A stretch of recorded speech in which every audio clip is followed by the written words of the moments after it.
conséquences et tout prestige.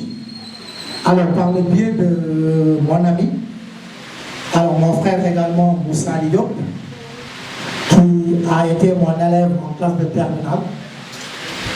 Il a eu le bac donc entre mes mains, le bac L2 comme vous. Par le biais également de son frère Limamou, qui a été également mon élève en classe de terminale aussi. Alors, c'est deux messieurs que vous avez ici. On a eu le bac ici à Tuawan. Maintenant, quand ils reviennent avec de telles initiatives pour accompagner les jeunes frères et jeunes sœurs, je peux maintenant que les féliciter, que les encourager à aller maintenant de l'avant. Seront posés par Moussa et Limamou. À la suite maintenant de Moussa et Limamou, on va permettre maintenant à tout un chacun de donner sa préoccupation et nous allons essayer maintenant ensemble de trouver maintenant des solutions.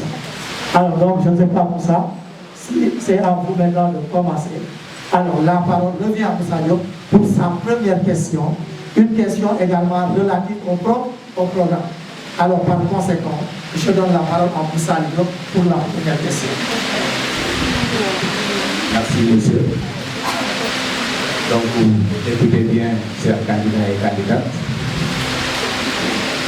Donc, les thèmes choisis sont les relations Est-Ouest, la décolonisation, ses causes et ses formes, mais aussi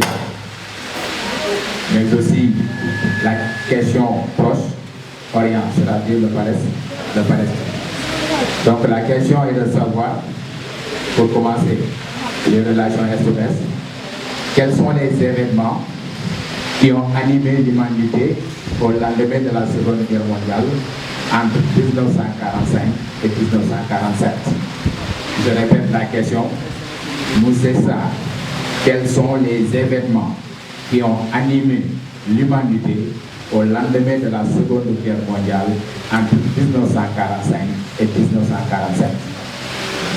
Alors, merci Moussa Ali pour cette question pertinente. Cette question également qui touche pratiquement l'introduction du programme de la classe de terminale. Alors, comme vous le savez, le programme de la classe de terminale commence à partir de 1945. Alors, 1945, c'est un tournant dans l'histoire de l'humanité, Moussa. Pourquoi? Parce que tout simplement, elle coïncide avec la fin de la Seconde Guerre mondiale. Avec la fin de la Seconde Guerre mondiale, on va assister à quoi? On va assister naturellement à des bouleversements économiques. Pourquoi je dis bouleversement économique? Parce que l'Europe qui dominait le monde est entrée en décadence. Les États-Unis qui jusque-là jouaient un rôle secondaire deviennent quoi? La première puissance économique. Donc Moussa, premier élément, c'est le déclin économique de l'Europe, mais également l'émergence d'une nouvelle puissance économique, à savoir les États-Unis. Cela vous ramène à quelle leçon? À la première leçon d'histoire, intitulée Les conséquences de la Seconde Guerre mondiale et le règlement du conflit.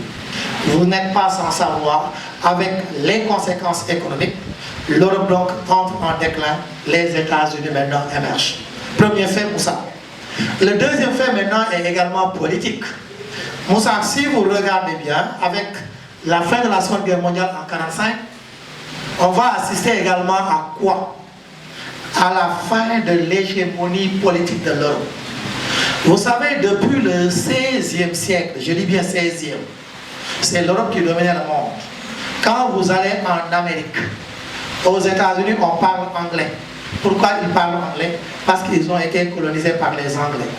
Vous allez au Canada, on parle français. Pourquoi? Parce qu'ils ont été colonisés par les Français. Vous allez au Mexique, on parle espagnol. Pourquoi? Parce que l'Espagne les avait colonisés. Vous allez donc au Brésil, on parle portugais. Pourquoi? Parce que le Portugal avait colonisé le Brésil. Alors cela signifie quoi? Que déjà depuis le XVIe siècle, l'Europe exerçait une hégémonie politique sur l'Amérique. L'Europe également a dominé l'Asie. Vous avez tous fait la décolonisation en Asie. Et vous avez tous vu que l'Inde a été une colonie britannique. Vous avez fait la colonisation en Indochine. vous avez vu que le Laos, le Cambodge, le Vietnam ont été des colonies françaises. Même si vous ne le savez pas, sachez que l'Indonésie a été une colonie hollandaise. Cela montre quoi? Que l'Asie également a été colonisée par qui? Par l'Europe. Et quand vous venez en Afrique, à part l'Éthiopie, à part le Libéria, toute l'Afrique a été sous domination européenne. Donc c'est pour rappeler que depuis le XVIe siècle, l'Europe exerçait une hégémonie politique sur le monde. Mais à partir de 1945, on va assister à quoi? On va assister maintenant à la chute politique de l'Europe. On va assister à quoi? À la fin de l'hégémonie politique de l'Europe.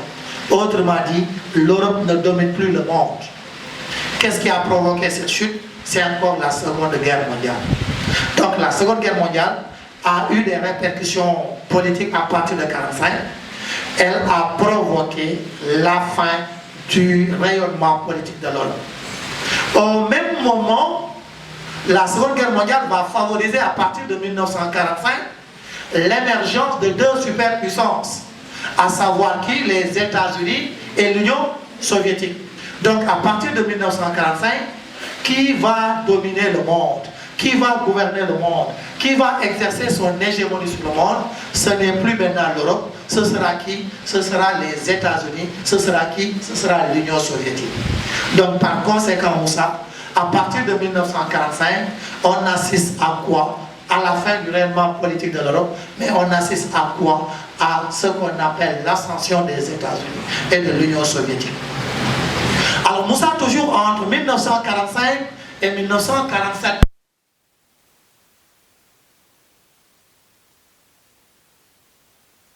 quoi? À la naissance d'une nouvelle organisation qui va s'appeler comment? Qui va s'appeler l'ONU. Hier, un élève me demandait, monsieur, est-ce que l'ONU est une question d'actualité? Pour y actualité alors, le programme, leçon actualité. Alors la preuve, quand vous prenez l'ONU, c'est une actualité brûlante. Pourquoi? Parce que l'ONU a été créée en 1945. Aujourd'hui, nous sommes en 2020. L'ONU a combien d'années? L'ONU fête ses 75 ans aujourd'hui. Le fait que l'ONU fête ses 75 ans fait de l'ONU une question d'actualité. Alors c'est pourquoi même je pense hier dans une de mes classes, j'ai essayé même de mettre en corrélation, Moussa, la relation entre l'ONU et la décolonisation. Autrement dit, quel rôle l'ONU va jouer dans le processus de libération des peuples colonisés. J'ai essayé même également de faire la corrélation entre l'ONU et la question palestinienne. Quel rôle l'ONU a joué dans le dossier de la Palestine. Je pense que c'est chez les Assoukan, en TL'1B, je pense que c'était ça. Ce sont ces éléments que j'ai abordés hier. Alors je reviens maintenant à la question.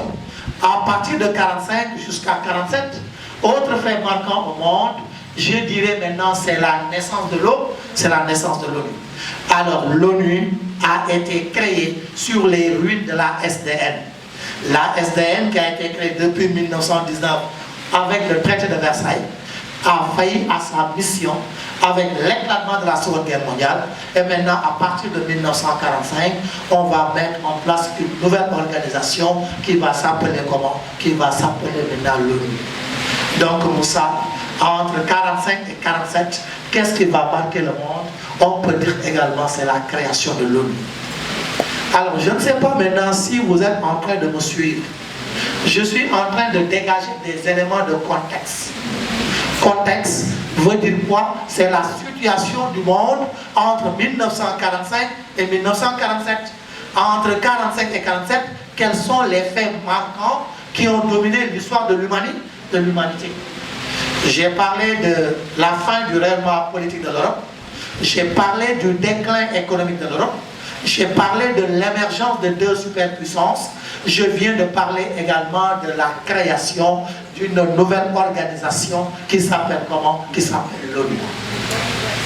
Alors, troisième fait qui a marqué l'humanité entre 1945 et 1947, on peut dire également c'est la rupture de la Grande Alliance qui a permis maintenant la victoire des Alliés sur les puissances de l'Axe entre 1939 et 1945.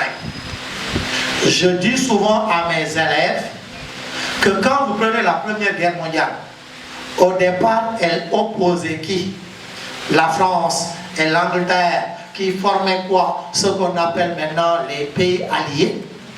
L'Allemagne, le Japon et l'Italie, qui formaient quoi? Qui formaient ce qu'on appelle l'Axe. L'Union soviétique est entrée dans cette guerre à partir de 1941. L'Union soviétique, plutôt les États-Unis, vont entrer en guerre aussi à partir de 1941. Donc c'est à partir de 1941, on va assister à quoi? À une alliance entre les États-Unis et l'Union soviétique. Cette alliance a permis quoi? A permis de vaincre l'Allemagne. Cette alliance a permis également de vaincre le Japon. Cette alliance a aussi permis de vaincre qui? De vaincre également l'Union soviétique. Malheureusement, cette alliance qui avait suscité beaucoup d'espoir va être rompue à partir de 1947. Nous dit qu'est-ce qui a provoqué la rupture de cette alliance? Nous dit premier élément, c'est le non-respect des accords qu'ils avaient signés à Yalta. C'est le non-respect des accords qu'ils avaient signés à Potsdam. Je reviens un peu sur Yalta d'abord. C'est sur la première leçon d'histoire. Alors on parle des conséquences de la guerre et du règlement du conflit. Alors dans le règlement du conflit, il y a quoi? Des conférences qui ont été organisées. Parmi ces conférences-là, il y a la conférence de Yalta. J'aurais bien aimé Gendem Bagre qui aurait une déclaration, l'acte final de Yalta. Point. De les présenter, parce que première question histoire, ce sera toujours une présentation. Présenter les principaux acteurs de la conférence de Yalta en donnant leur nationalité, leur fonction et deux événements auxquels ils se sont illustrés. Alors à Yalta qui était présent, à Yalta, Staline était présent. Et Staline, nationalité, c'est un soviet. Fonction de Staline, fonction de Staline, c'est un homme d'État. Pourquoi homme d'État? Parce qu'il a occupé les fonctions de président.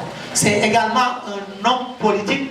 Pourquoi un homme politique? Parce qu'il a été secrétaire général maintenant du PQS, le parti communiste de l'Union soviétique. Donc bonnet homme politique, c'est parce qu'il a dirigé une formation politique. Bonnet homme d'État, c'est parce qu'il a occupé une fonction au sein de l'État. Et Staline est un homme politique soviétique. Pourquoi? Parce que secrétaire général du PQS, un homme d'État. Pourquoi? Parce que président de l'Union soviétique. Et ça, les déroulés de Morgan Dawa. Dans mon présentation, dans mon présentation. Donc, je vous dis. Alors, donc, Staline, nationalité, fonction. Et ensuite, qu'est-ce qu'on vous demande? On vous demande maintenant de dire des événements auxquels il s'est illustré. Mais Staline s'est illustré dans la Deuxième Guerre mondiale. Pourquoi il dit? Il s'est distingué lors de la conférence de Yalta. Il s'est distingué lors du blocus de Berlin. Il s'est distingué lord de la guerre de Corée. Madame, il y a 250 000 événements. Et Staline s'est illustré. Mais il y a un événement, mais l'événement où on va prendre le bloc, alors donc je reviens un peu. Pour ça, je n'ai pas fait au sujet. Je suis en train d'expliquer la rupture de la Grande Alliance. Et j'étais maintenant au niveau de la conférence de Yalta qui s'est tenue du 4 au 11 février 1945 au Crimée, au niveau maintenant de l'Ukraine. Alors dans cette conférence, on avait pris un certain nombre de décisions sur d'abord l'Europe libre, c'est-à-dire qu'il fallait organiser des élections libres et démocratiques dans tous les pays libérés, mais également il fallait augmenter les frontières de la Pologne, mais également qu'est-ce qu'il fallait faire? Il fallait tout simplement également démembrer l'Allemagne. Ces décisions ont été prises à Yalta. À Potsdam, entre le 17 août et le 2 entre le 7 juillet, autant pour moi, et le 2 août 1945, encore Staline, mais cette fois-ci pas Truman, pas plutôt Staline, non je dis Staline, pas Roosevelt, mais plutôt Truman, pas également Churchill, mais Clément Attlee, ñoom ñett ñooy daje à Potsdam. Je répète, Truman, Staline et Attlee vont se réunir à Potsdam. Clément Attlee, nationalité, c'est un Britannique. Qu'est-ce qu'un Britannique? C'est un habitant de la Grande-Bretagne.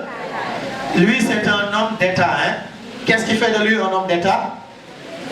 Parce qu'il était premier ministre de la Grande-Bretagne. C'est un homme politique. Pourquoi? Parce que tout simplement, il a dirigé le parti travailliste. Alors donc, par conséquent, Clément Attlee moom génnul daaw war naa mën a ñëw rek. Alors Clément Attlee, donc, on a dit c'est un homme d'État, mais également un homme politique britannique. Il s'est illustré dans quoi? Je disais tout à l'heure, il a pris part à la conférence de Potsdam.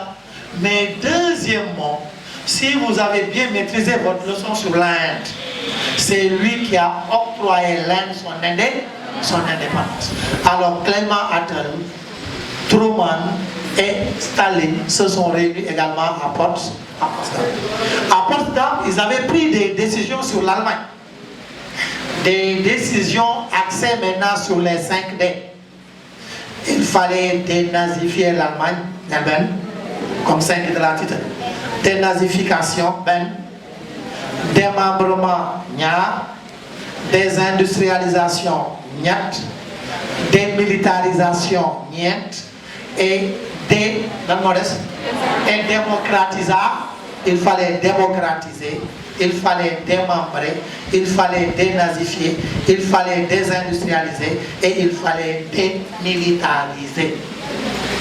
Loolu fan lañ ko wax ñett lañ jàng yokk si ñaar tey lii mooy intérêt waxtaan parce que ñett la jàngoon léegi def ko ñeent wala juróom sax def ko juróom léegi. Alors donc pour dire que ces décisions ont été prises sur l'Allemagne, mais Moussa, ces décisions n'ont pas été respectées. Par qui? Par les États-Unis. Par qui? Par l'Union soviétique. Je prends un exemple. Je disais tout à l'heure à Yalta, on avait pris des décisions sur l'Europe libérée. Autrement dit, il fallait organiser des élections libres et démocratiques dans tous les pays libérés. Cette décision a été violée par l'Union soviétique. Comment? En cette célèbre phrase: tout ce qui sera libéré par l'armée rouge sera rouge. Maintenant, pour l'Union soviétique, il n'est pas question d'organiser des élections. Tous les pays qu'elle a libérés seront des pays communistes. Alors, on avait pris une décision sur l'Allemagne. Il fallait diviser l'Allemagne en 4 zones d'occupation. On l'a décidé à Potsdam. En juin 1948, les États-Unis, la France et la Grande-Bretagne se sont rencontrés à Londres et ont décidé quoi? D'unifier leurs 3 zones en une seule zone. De mettre en circulation une monnaie qu'on va appeler le Dutch. En unifiant maintenant leurs 3 zones en une seule zone, les Américains ont violé quoi? Un accord signé à Potsdam. L'Union soviétique a violé un accord signé à Yalta. Les États-Unis ont violé un accord signé à Potsdam. Conséquence, entre les deux superpuissances va s'installer quoi? Un climat maintenant de méfiance. Les États-Unis n'ont plus confiance à l'Union soviétique. L'Union soviétique n'a plus confiance aux États-Unis. Quelle est la solution? On a séparé. Moi, la rupture. Alors, mon fait. Mon grand marquant également entre 1945 et 1947, je dirais c'est la rupture de la grande alliance entre les États-Unis et l'Union soviétique. Moussa, le dernier événement que je vais amener, il s'agit maintenant de la bipolarisation du monde. Autrement dit, la division du monde maintenant en 2 blocs antagonistes, 2 blocs maintenant qui seront rivaux. Il s'agit maintenant du bloc Est et du bloc, le bloc Est centré autour de l'Union soviétique et le bloc Ouest qui sera centré maintenant autour de qui? Autour maintenant, je disais, des États-Unis.